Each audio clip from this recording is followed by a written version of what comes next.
The West likes to point the finger at Putin for being the aggressor, the madman, Adolf Hitler reincarnated. But the thing is, before the mid-2000s, there was no evidence Putin ever really hated the US.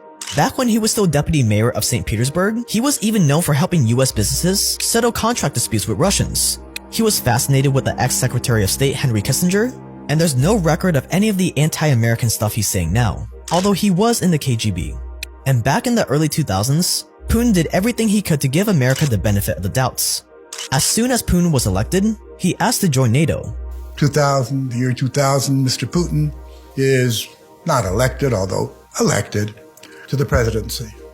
And one of the first things he does is to ask for Russia to become a member of NATO.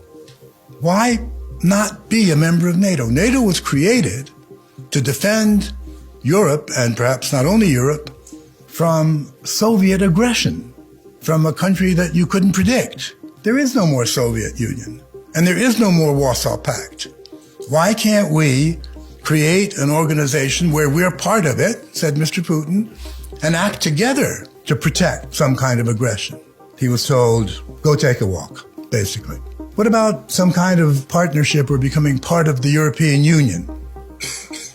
And he said, no, you're too big. Your country's too big. You can't. Then when 9/11 happened, he offered his country's expertise on Afghanistan to help fight the war on terror. As soon as 9/11 happens, calls up Bush Jr., W, and offers his help. And yes, and does help in Afghanistan. And if you want to have your soldiers, your military people in Central Asia, right on our borders, be my guest. And in Georgia, absolutely. So it's not just words. We want to fight terrorism together. Every attempt Russia and Putin made to work with the US was met with scoff. The US broke its promises, and Putin had had enough.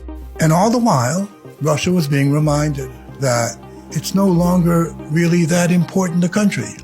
Now, one of the things you must keep in mind is that much like the Americans, the Russians believe that they have a mission, that their country was selected by destiny.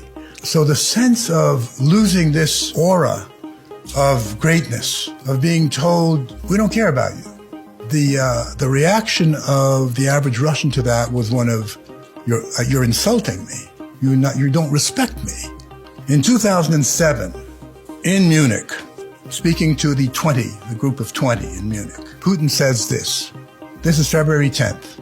I think it is obvious that NATO expansion does not have any relation with the modernization of the alliance itself or with ensuring security in Europe. On the contrary, it represents a serious provocation that reduces the level of mutual trust. And we have the right to ask, against whom is this expansion intended? And what happened to the assurance of our Western partners made after the dissolution of the Warsaw Pact? Where are those declarations today? No one even remembers them. But I will allow myself to remind this audience what was said. I would like to quote the speech of General Secretary Mr. Werner of Brussels on May 17, 1990. He said at the time, quote, the fact that we are not ready to place a NATO army outside of German territory gives the Soviet Union a firm security guarantee. Where are these guarantees? And do you know what the answer was? The answer was, yes, but that was guarantees given to the Soviet Union. And you're Russia. Well, what kind of a reaction would you expect? Last year, I think it was.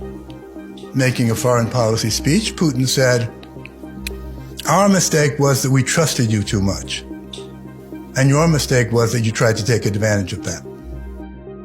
The West did not take Russia's warning seriously.